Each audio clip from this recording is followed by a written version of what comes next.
Bonjour, bonsoir les amis, les aléas du direct, bonnes vacances tout le monde. On vous donne pas mal de bons plans pour votre émission de proximité sur TV Sud. Je vous souhaite une excellente soirée. Au sommaire ce soir, on va parler de l'hommage à Claude Nougaro avec un produit 100% bitarois, une sorte, pas de comédie musicale, mais de spectacle hommage au poète toulousain. Ça fait déjà 10 ans qu'il nous a quittés au Zingo Zango. Un beau rendez-vous pour ce début de cette tournée. On sera le 8 mars, ce sera dimanche à 7 pour Nougaro Tribu. On va en parler avec Daniel Coulon qui est l'invité pour nous parler de ce bel événement de spectacle hommage à Claude Nougaro sur TV Sud. Musique dans un instant. Nous aurons également du théâtre de l'humour. David Beau, comédien avec pas mal de monde, avec une comédie à la Montpelliéraine. Ils ont eu les droits. Vous avez aimé le livre, vous allez sûrement aimer la pièce de Woody Allen qui s'appelle Pour en finir une bonne fois pour toutes avec la culture. C'est bien ça, David? C'est tout à fait ça, mon cher. C'est déjà très long hein, le terme. Pour en finir une bonne fois pour toutes avec la culture. J'adore les titres alambiqués comme ça. Et on verra ça, les images dans un instant. C'est tout ce week-end jusqu'à dimanche au théâtre Pierre Tabard dans le quartier des Beaux-Arts et c'est à Montpellier. Le samedi 8 mars, qu'est-ce qu'on peut faire? On peut faire un spectacle d'humour aussi, mais là, plus en improvisation. Isabelle Azam est avec nous sur ce plateau. Bonsoir Isabelle. Bonsoir. Pour ce beau rendez-vous à la salle du Fougeot, c'est au Crès, c'est près de Montpellier. On va voir ça. Vous aimez la lecture au coin du feu ou direct, pas encore les plages privées, mais on n'en est pas loin. D'un rouge incomparable, c'est le 10 février, c'est sa couleur préférée derrière cette plume et ce livre avec des histoires vraies de Montpellier. Elle a rajouté un petit peu à sa sauce, mais c'est un roman historique. Véronique Chouraki. Bonsoir Véronique. Bonsoir. En dédicace pour ce roman qui vient de sortir.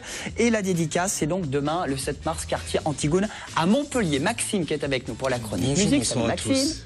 Bonsoir. Bonsoir, bonjour, bonne année. Bonne année. Tu nous parles de quoi ce soir? Ce soir, on va parler de grands artistes, de producteurs. Ce ne sont pas des Allemands ni des Anglais. Pour une fois, non, je vais penser un peu à nos amis les Montpelliérains. Ce sont des artistes locaux avec un très bon label qui s'appelle Scandal Records. Avec une invitée qui gagne également pour cette belle soirée qui sera du côté d'Avignon. Voilà, pour les ADD, bienvenue tout le monde. On y va, c'est parti, top départ.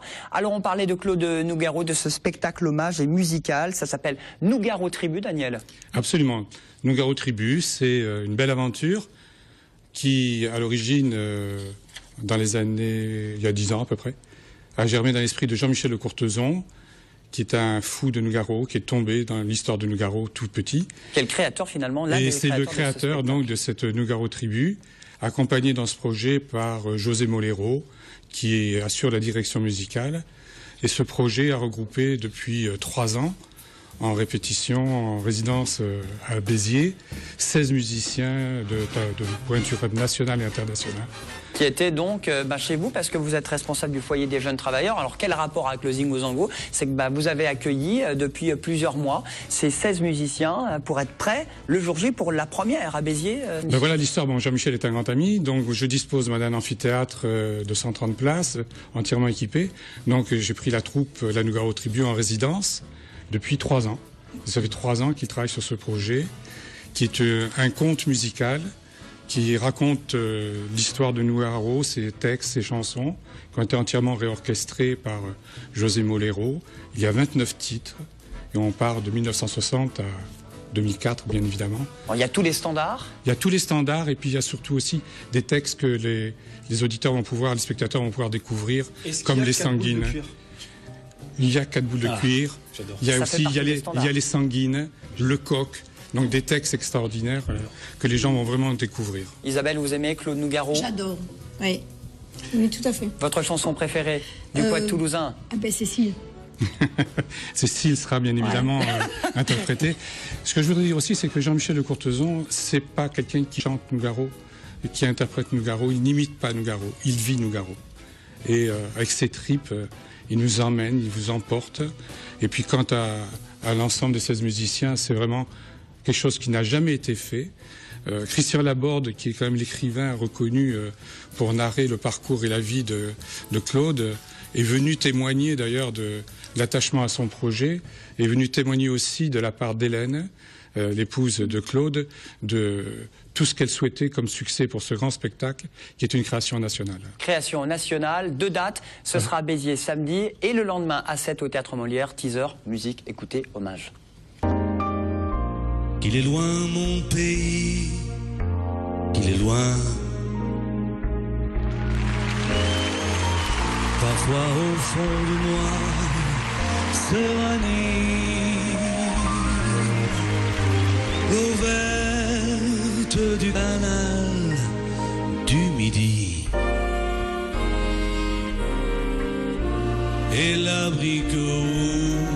rouge démini. Oh mon pays, oh Toulouse, oh Toulouse.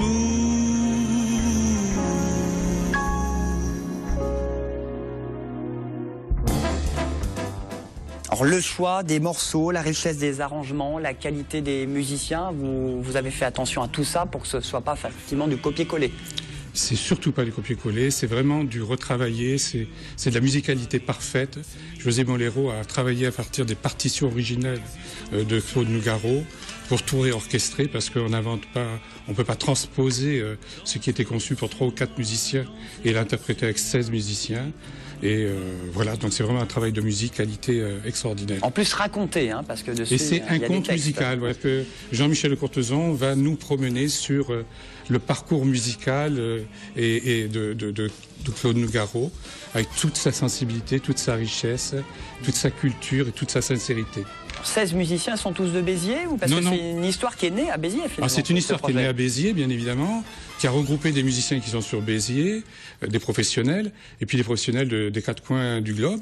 Le pianiste n'est autre que le pianiste des Gypsy Kings, qui vient d'avoir un NM Awards il n'y a pas très longtemps Un aux Grammy États-Unis. Awards, Voilà. ouais. Et José Molero aussi, qui est quelqu'un qui circule sur tout le territoire.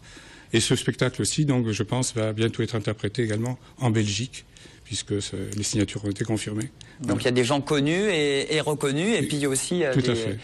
des jeunes talents en devenir en émergence. Donc pour ce Nougaro Tribu, c'est 22 € l'entrée, c'est samedi 21 h au Zingo Zango. Zinga Zanga, qu'est-ce qu'on dit? On dit Zingonzongo. On dit pas Zinga Zanga en J'étais occitan, non? persuadé qu'on disait Bah oui. Zinga, Mais non, non, non. Zinga. Voilà. C'est la culture occitane qui veut ça. Ça s'écrit différemment, mais ça se prononce comme ça. On dit Zingo Zango, on est clair? Voilà. Que ce soit bien clair pour tout le monde. Ça dure 2h15, c'est donc à 2h15, 21 h samedi. 29 titres. Ouais. Hein, et vraiment une promenade extraordinaire. Et dimanche à 7 aussi au Théâtre Dimanche Molière. au théâtre à Aussi 7. pour tous les 7 les Héroltais. Puis il y aura une tournée nationale, c'est ça le but aussi. Hein. Voilà, le but c'est une le tournée départ à nationale, Béziers, internationale, puis, ouais. certainement, puisqu'il y a déjà une étape en Belgique qui est prévue, et puis une étape, je pense, cet été à Valras-Plage.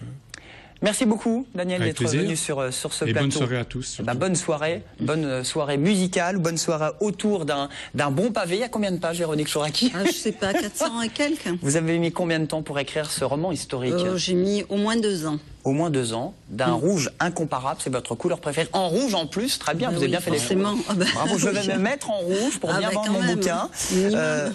Roman, donc je le disais, Véronique, vous êtes titulaire d'un master d'histoire. D'un doctorat, oui. Doctorat, c'est encore mieux. S'il te plaît, Julien. Parce que j'y ai passé Essaie de pas minimiser le truc, s'il te J'y ai plaît. passé quelques années quand même. Elle s'est fait chier pendant 10 ans. Hein? Elle adore l'histoire, voilà, je me rattrape. C'est ce qui vous a aidé, en tout cas, à écrire ce bouquin. Oui. C'est ce qui vous a permis, parce que 1791, période de la Révolution, de la Terreur, vous partez déjà sur ces bases-là, et vous partez de faits réels à Montpellier, Oui. jusqu'à la guillotine au Jardin du Pérou. Oui, voilà. En fait, je faisais des recherches pour ma thèse, donc qui a duré, 5 ans quand même. Voilà. Et je suis tombée sur une procédure qui avait rien à voir du tout avec le sujet de ma thèse, mais qui m'a fortement intéressée. Et donc, j'ai décidé d'en faire un roman. Voilà. Donc, ce roman s'est inspiré de faits totalement réels qui se sont déroulés à Montpellier, qui se sont achevés en 1794. Alors c'est l'histoire d'une femme drapière. Parce Une que... drapière qui habite rue de la Draperie Rouge. Parce que Montpellier était la ville qui avait le monopole de la draperie rouge. Et ils étaient les seuls au Moyen-Âge à savoir fabriquer le rouge. Alors, comment on faisait les teintes justement à l'époque, Véronique? Pardon? Comment on faisait la teinte? Alors avec la cochenille, cochenille qui était donc un parasite qui poussait qui vivait sur le chêne kermès. Les drapières, c'est marrant ça, les Ouais, drapières. ouais. Vous connaissiez le drapière? Donc, Non, je connaissais le Ben tissu. voilà, je vais faire ce métier, moi je vais faire drapier. oui, bien sûr. mais pourquoi pas. c'était- Sur un et CV, donc, ça passe bien. Ça passe bien, qu'est-ce que tu fais? Attention, T'as ça drapier, passait tu pas fais- forcément très bien à l'époque. Eh ben si, non, mais avant au Moyen-Âge, ça passait très bien, puisque ça a fait la richesse de Montpellier. Puis elle est drapière, donc elle habite la rue de la Draperie Rouge, donc elle est forcément la descendante de ces drapiers qui sont... Voilà, et puis il va lui arriver des tas d'histoires qui sont vraies, parce qu'elle est la sœur d'un prêtre réfractaire qui est déporté, donc, puisque à l'époque où on prêtait serment quand on était prête à la Constitution, ou alors on était déporté. Elle, son frère va être déporté. Elle va avoir tous ses biens qui vont être saisis parce qu'elle est la sœur d'un prêtre réfractaire. Et de là va se déclarer, enfin, la rumeur d'une famine va se déclarer à Montpellier. On va limiter la consommation de farine, de grains, etc. Et elle va avoir la mauvaise idée de faire cuire des galettes. Et donc, s'ensuit tout un procès où elle va être jugée avec ses amis et ses voisins pour avoir fait cuire des galettes. Alors, le procès va se dérouler, quand même, c'est ce qui est quand même extraordinaire dans cette affaire, au Théâtre de la Comédie. Parce qu'il fallait qu'il ait un grand retentissement, donc il va être annoncé par un crieur public et il va se dérouler avec des spectateurs comme au théâtre. Les accusés vont être mis dans les loges, vont venir sur la scène, etc. Le théâtre était au même endroit exactement au même endroit, oui. Vous regarderez plus le théâtre comme avant, non. donc. Hein. Le théâtre, c'était le tribunal, le Pérou, c'était la guillotine. Après, il y avait effectivement, ils avaient installé la nouvelle machine à couper les têtes à la guillotine, au Pérou. Ça, on n'en parle pas assez. Qui s'appelait pas d'ailleurs le Pérou à cette époque-là, qui a changé de nom, qui s'appelait la Place de la Révolution. Place de la Révolution, devenu maintenant les jardins du Pérou. Est-ce qu'il y a un message ou est-ce que vous dénoncez quelque chose? Vous parlez de quoi? Fallait choisir son camp, Aristo, ou il fallait pas, justement, on le choisit pas. Souvent, on nous l'impose. Hein. Enfin, en tout cas, dans cette histoire-là, on impose aux héros, hein, puisqu'il y a une histoire d'amour aussi. Et on leur impose un camp, on doit choisir, où on est du côté des aristocrates, ou on est du côté des révolutionnaires. On n'a pas le droit finalement de pas avoir d'opinion politique, et c'est un peu ce qui ressort. C'est un thème assez universel. Je pense qu'à un moment donné, dans les périodes de crise, le fait de ne rien faire peut être analysé comme un acte politique, et l'acte le plus anodin peut devenir un acte politique. C'est ça qui m'a intéressée. Et puis après, bon, il y a des choses annexes qui sont intéressantes, comme les droits des femmes, puisque en 1791 on aurait pu octroyer le droit de vote aux femmes, et ça leur a été refusé. Donc c'est pour ça que j'évoque Olympe de Gouges dans mon livre. Déjà d'être responsable d'un magasin, c'était déjà pas mal, d'être patronne du responsable. Alors du elle était, quand elles étaient célibataires ou veuves, et ça se faisait couramment, mais elles avaient les mêmes obligations, on va dire, mais elles n'avaient pas les mêmes droits que les hommes. Donc c'était un peu ça qui m'a intéressée aussi.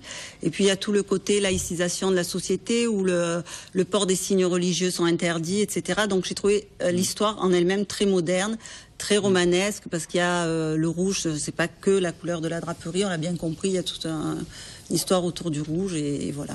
Bon, en tout cas, en dédicace pour ce roman, d'un rouge incomparable. Il est sorti le 10 février, vous êtes en dédicace demain, vendredi, Antigone. À la médiathèque Émile Zola à 18h30, oui. Organisé par Sorams. Avec la librairie Sorams à Montpellier. Merci beaucoup, Véronique. Vous reviendrez pour un nouveau bouquin. J'espère bien. J'espère que vous revenez dans 4 ans, donc. Non. Non, là, je faisais ma thèse en même temps, c'est pour ça que ça a été un peu long. Je trouve aussi, ouais. Voilà. Moi aussi, parce que je suis pas toute jeune. On n'a rien dit, Là, sur ça, on n'a rien dit, vous êtes magnifique. Julien gentil. Magnifique, rien à dire. J'enchaîne. Une élégance. On peut rester sur elle aussi. Hein. Oui, mais bon, faut que j'enchaîne. Je passe ma chronique avec on a la chronique de Maxime tout de suite. C'est maintenant, ça sera un peu plus techno maintenant, chronique de Maxime.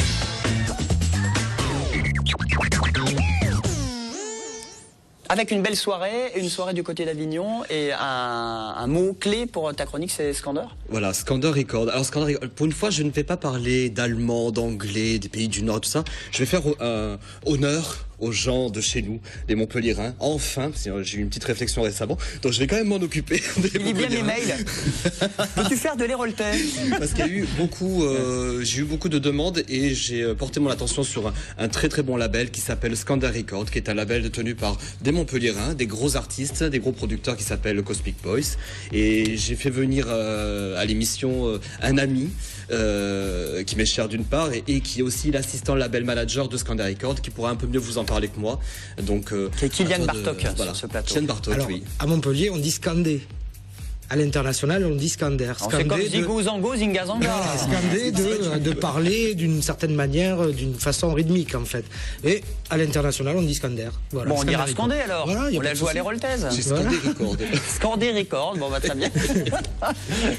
Donc voilà, et en fait, il va y avoir un label donc montpelliérain avec de gros artistes qui mixent à l'international, de la techno essentiellement, et il va y avoir demain un showcase, alors un Scander Record showcase. Showcase pourquoi? Parce que c'est tout simplement une soirée dédiée aux artistes du label qui pourront s'y produire, mais je pense que monsieur Kylian Bartok ici présent pourra vous en parler beaucoup mieux que moi. Oui, un showcase, c'est plusieurs. C'est des artistes émergents en fait de chez Scander Record.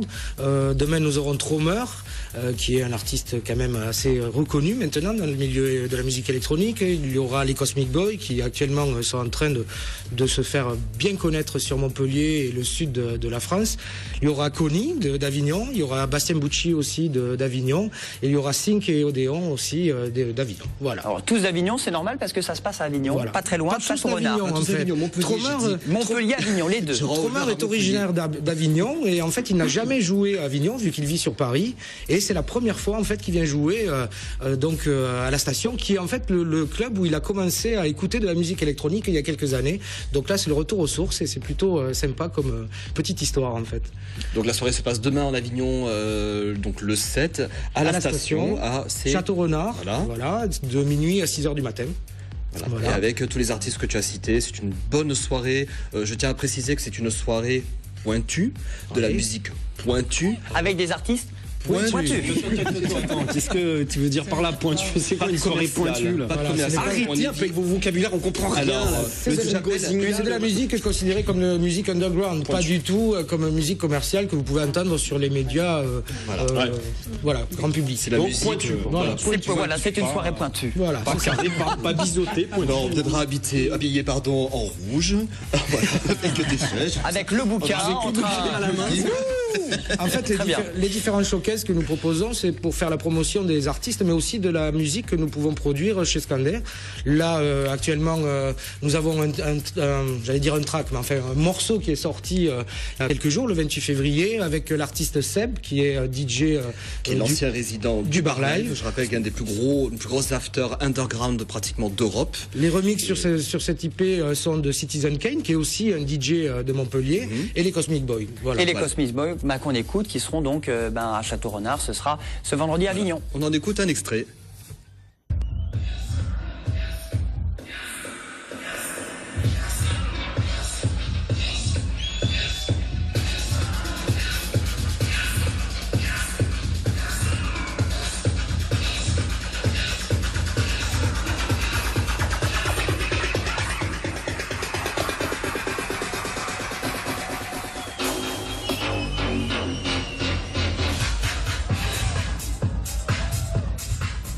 Voilà, pointu, vodka pomme s'il vous plaît, on y va, c'est parti.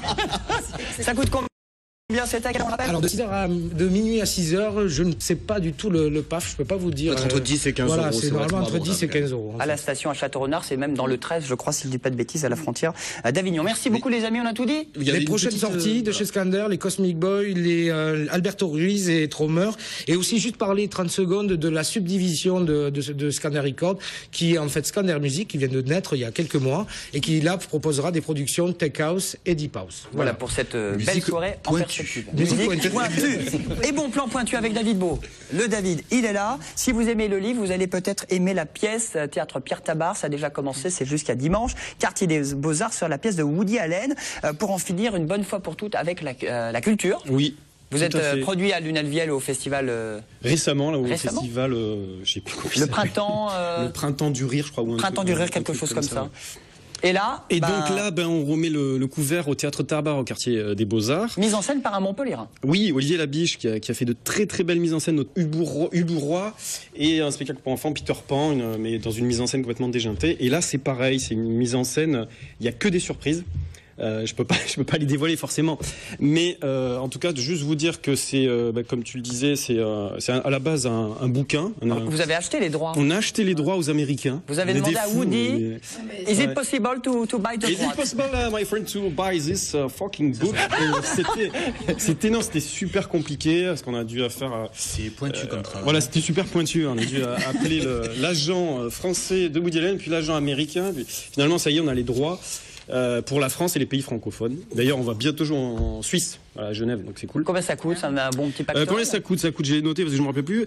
20, 16, 12 et 5. Non, mais les droits. Ah pardon, je croyais les faire les deux. On s'en fout des droits, non, on n'a pas le droit de dire. Une fourchette. On n'a pas le droit de dire. Une fourchette. Ah, on peut pas le dire. Bon, c'est une bonne comédie, en tout cas. Ouais, c'est une très bonne comédie, ça parle de la mort, de la psychanalyse. Et ce fameux talon. De la religion. Mais tout ça traité avec beaucoup d'humour, avec un décalage à la Woody Allen. Et c'est très très drôle. Il n'y a que des surprises, on s'embête pas. Moi je joue 4 personnages, je joue la mort. Il faut déjà jouer la mort, ça doit pas être facile. Hein. C'est super drôle. C'est super drôle. Mort et humour. Je joue un cuistot italien qui chante avec des noms de pâtes. Je joue un flic. Pas avec l'accent. Un flic qui arrive à la morgue. Je joue un videur de boîte de nuit. Enfin voilà, il y a toute une palanquée de personnages. On se régale. On est 4 comédiens sur scène. Il y a 3 garçons dont je fais partie et une talentueuse comédienne qui, en plus d'être talentueuse, est très jolie. Je le dis. Très bien. Voilà, Râteau ou pas, vous le saurez la semaine prochaine. Donc, non, voilà. C'est jusqu'à dimanche. C'est jusqu'à dimanche. Ouais. Attention aux horaires. Et là, d'ailleurs, je pars tout de suite en scooter parce que j'y vais, là, je vais jouer. Alors, jeudi et samedi, 19h30, on fait vite. Comme François, en scooter. Ça va commencer, vendredi 20h45, dimanche 17h30. Ouais, c'est François sur son scooter avec son casque. C'est ça. Bien. Pour en finir une bonne fois pour toutes avec la culture. Vous l'avez lu, Véronique, ce bouquin? Non. Non. Un recueil de nouvelles, très très bien. Ah ben, je vais le lire alors. Merci beaucoup. Merci, en tout cas, mon David. On enchaîne, vous connaissez tous les deux? David, oui. Isabelle, David? Oui. Parce que là, il y a beaucoup d'humour, c'est une pièce extrait d'un bouquin, mais vous, c'est plus du théâtre d'improvisation que vous proposez samedi au Cress. Tout à fait, oui. Spectacle d'impro, ça s'appelle comment, Isabelle? Alors, ça s'appelle Les Azamites. C'est Impropique, c'est donc Donc vous êtes directrice artistique? Oui, voilà, directrice artistique d'Impropique. Les Azamites, c'est un groupe d'impro qui se situe au Cress, voilà. Isa, pour ma part, je suis arrivée donc au Cress à la suite de 10 ans à Paris, où j'étais avec Papy, Alain Desgois, voilà, qui est directeur artistique d'AD2 Productions sur Paris, qui a monté Arnaud de sa mère, Issa, je peux en parler un petit peu, oui, voilà, et des gens comme Jamel, évidemment. Ah oui, mais Papy, il avait bossé au niveau impro avec Jamel, oui, c'est ça. Voilà, c'est ça. C'est lui qui a mis Jamel. Oui, c'est ça. Voilà. C'est une grande pointure dans le théâtre d'impro. Voilà. Tu viens de Trappes, en fait, c'est ça? Exactement, je viens de Trappes. Voilà. Donc, évidemment, Isa fait partie de son groupe d'impro et de sa troupe. Il est venu donc au Cress pour le Festival des Garrigues.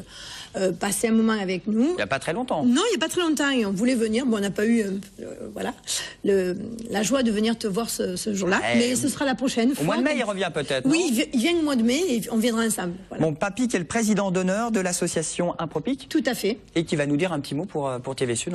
C'est super. Merci beaucoup. Moi, c'est que du bonheur de venir 10 ans après et dire bon bah voilà, alors les jeunes pousses, tu vois, c'est devenu une sorte de champ de blé et me sentir moi avec les gens, les Azamites et être avec eux comme si on se est depuis longtemps. Ça fait des années que moi dans les collèges, j'essaye de faire de l'improvisation sur 50 ans en Yvelines, autour de Trappes et tout ça.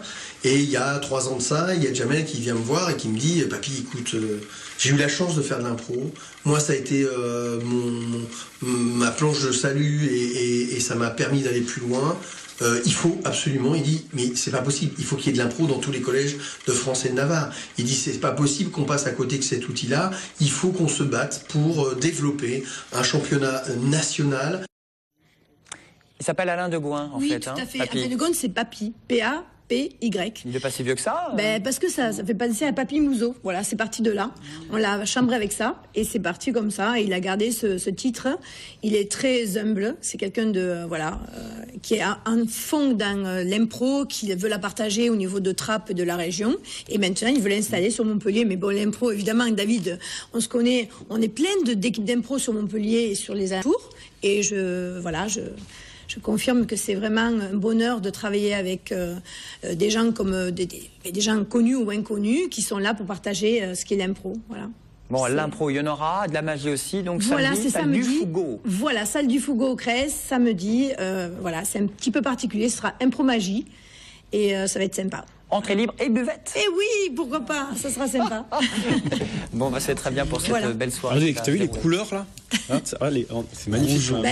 Rouge. On se dénonce des nous les mecs, on a noir, on est sombre. Non, attends, moi je suis Julien est magnifique. Avec des fleurs roses. Je déconne, Julien. On devrait faire un gros plan sur ta chemise avec des fleurs roses. Allez, non merci, il n'y a pas de caméraman.